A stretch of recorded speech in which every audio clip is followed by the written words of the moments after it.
these ships are so huge, how am I going to know where to get on, where to join? Hey sailors, welcome back to Cruising as Crew. My name is Lucy and today we're going to be talking about what happens just before you join your cruise ship. But before we start, please press like and subscribe for more cruise ship content, and if you have any video suggestions or questions, you can leave them down in the comments below, or you can DM me over on Instagram at Cruising as Crew. But as for now, let's get into the video. So the first thing is flights, because it's very rare that you will actually be joining your ship in the same country that you live. Most likely you will be flying to a different country to join your cruise ship. Depending on what company you are working for, you will either organise the flights yourself or the company is going to organise and pay for the flights. Obviously if you organise them yourself, it's fine, you can just choose whatever flight you want. However, if your company is paying for the flights, what happens is the people booking the flights, all they are trying to do is get the cheapest flights for the company. They're not thinking about the fact that you need rest, the fact that you're going to be joining a cruise ship. So when you get your flight details through, make sure you check the times, because I once had a flight that was due to get me to Malta at 4 in the morning and I was supposed to join the cruise ship at 9 in the morning, as in like 4 hours later. So I had to email them back and say, this is absolutely not going to work. I am going to be knackered. I need you to try and find me a flight that will get me there 6 p.m. the day before. Because I was like, well, that's fine. Even if the flight is delayed, I've got all night to get there. But if the flight isn't delayed, which it wasn't, then I get there at 6 p.m. and I've got the whole evening to relax, chill, get my stuff together, ready to join the cruise ship the next day. So if you do get like a really dodgy flight, it is okay to write back to these agencies and say, look, I'm really sorry, but that is actually, don't apologise, just say, look, that is not going to work for me at all. I need you to find me a flight that's going to get me there for this time. Ideally, you want to get there early evening the day before. You don't want to be there all day, but early evening the day before is ideal because, as I said, you've got all night then to relax and get ready to join the ship. However, if you are going from the UK to Australia, which is a complete flip in time zones, then they're going to get you there a day and a bit before, because you will need a little bit of time to adjust to that time zone. Obviously, you're not going to fully adjust in a day and a half, but it does give you a little bit more leeway if you get there just that little bit before. So make sure you check the times. It is okay to go back and forth and find something that works for you. But what I would expect is a lot of changes, because as I said, they're trying to find the cheapest flight. So when I flew to Malta, I didn't just get a direct flight to Malta. I had to fly from the UK to Frankfurt and then Frankfurt to Malta. And I had like a 4-hour wait in Frankfurt. These flights that they organise are rubbish. That's why they're so cheap. So if you end up getting a flight that is direct to the country you need to be at, then you're really lucky, because 9 times out of 10 you're gonna have to stop off somewhere. I think when we all got sent home from Virgin, a lot of the crew members that worked in the shop were English, so we were all flying back from Miami to England, and the majority of them had to fly from Miami to Atlanta and then Atlanta to somewhere else and then there to England. I was really lucky and ended up getting a direct flight to England with another guy. But yeah, so just be aware that you probably will have to change over quite a few times. That's just something that you have to expect.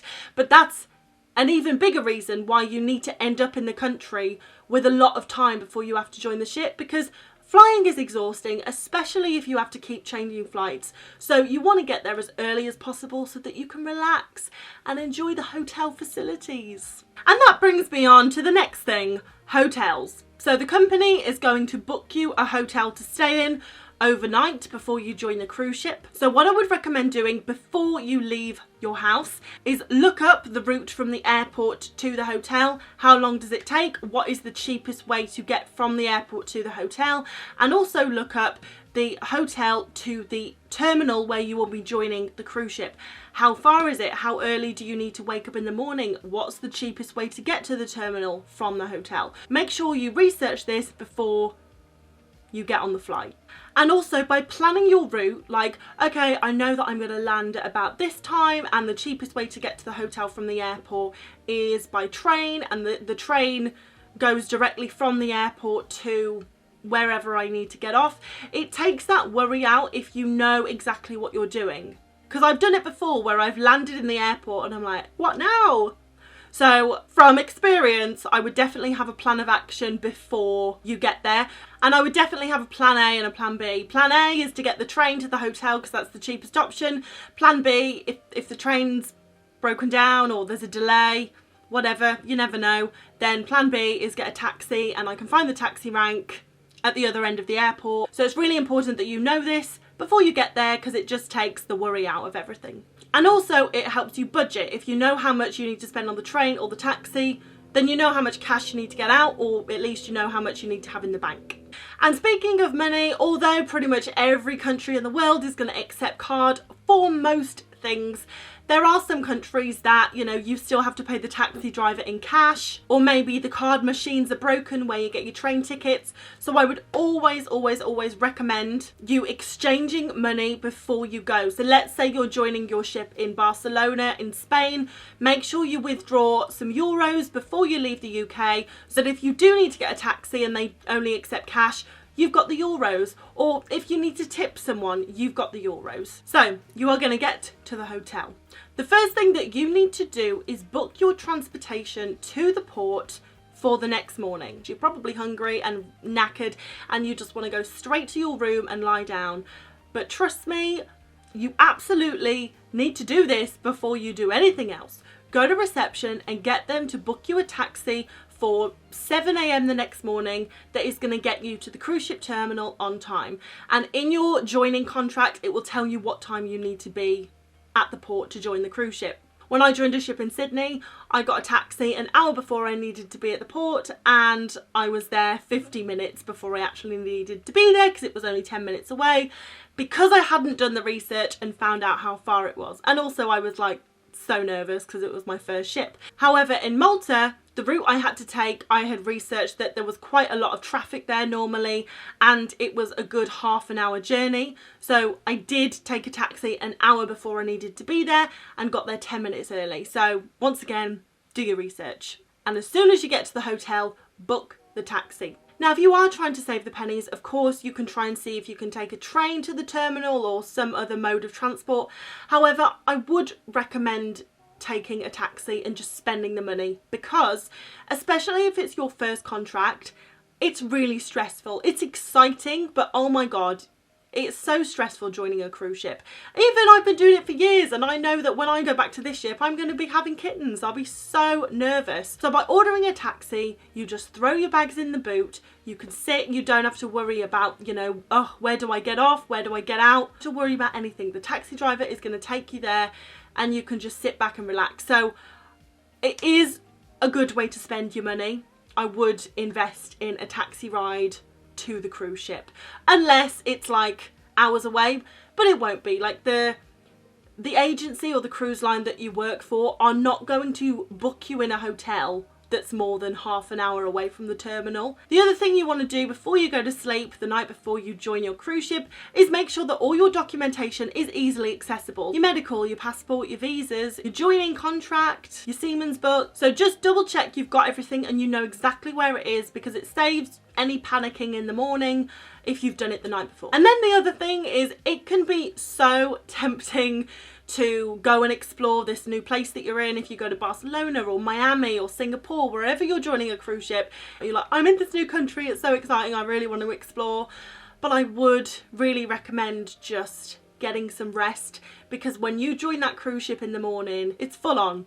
So if you are already tired because you went out the night before, then I mean, you can do it, but I would just, I mean, I'm old now, but I would just recommend just going to bed, just getting some sleep. You've had a long day of travelling, you're going to have a long day tomorrow joining this ship and starting work on the day. As soon as you're on board, you are put to work. It's not like, okay, we'll just let you ease in and we'll start you off tomorrow.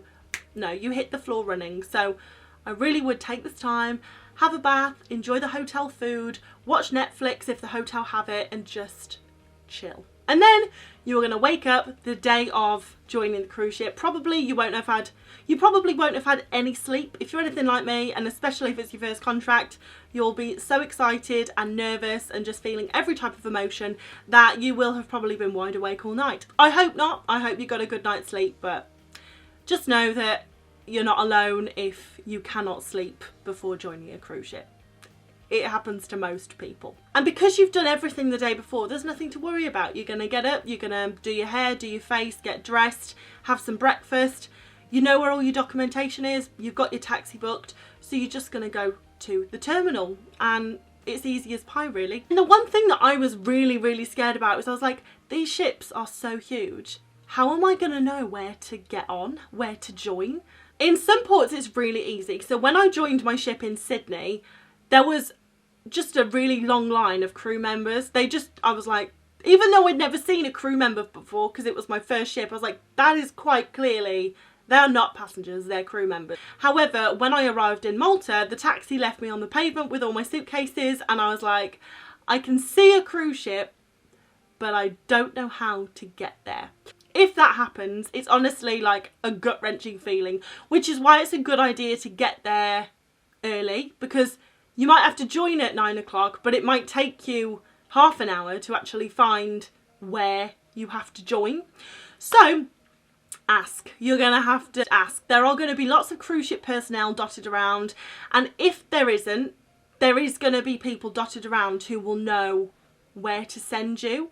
Like in Malta, I had to join through this like warehouse that looked like a cave. It was so bizarre. If any of you have joined a cruise ship in Malta, whether you're a passenger or a crew member, you'll know what I mean. You have to go through this Valletta, Malta. You have to go through this cave to get on board.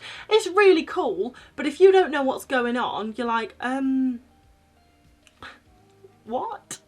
So that can be a little bit stressful if you can't see where to join. But once you've found where to join, it's really simple. You get in the queue if there is one, and you'll be greeted by a doctor who's going to check your medical, officers who are going to check, you know, your visas, your passport, your contract. They're just going to check all your paperwork, which is why it needs to be easily accessible. And then they're either going to take you on board or they're going to ask you to wait, and the manager of your department is going to come out and take you on board and take you to your cabin and then let you settle in and unpack. And that's really all that happens. And then obviously you start your first day. So maybe I'll do another video on what a first day is like on board. But yeah guys, I really hope you have enjoyed that video, and if you are joining a cruise ship soon, then good luck. Congratulations, I'm really excited for you, and I hope this video helps you out. If you have enjoyed it, please let me know in the comments, and you can DM me over on Instagram if you have any questions or video suggestions. But I hope you have a really nice day, and I will see you in the next video guys. Bye!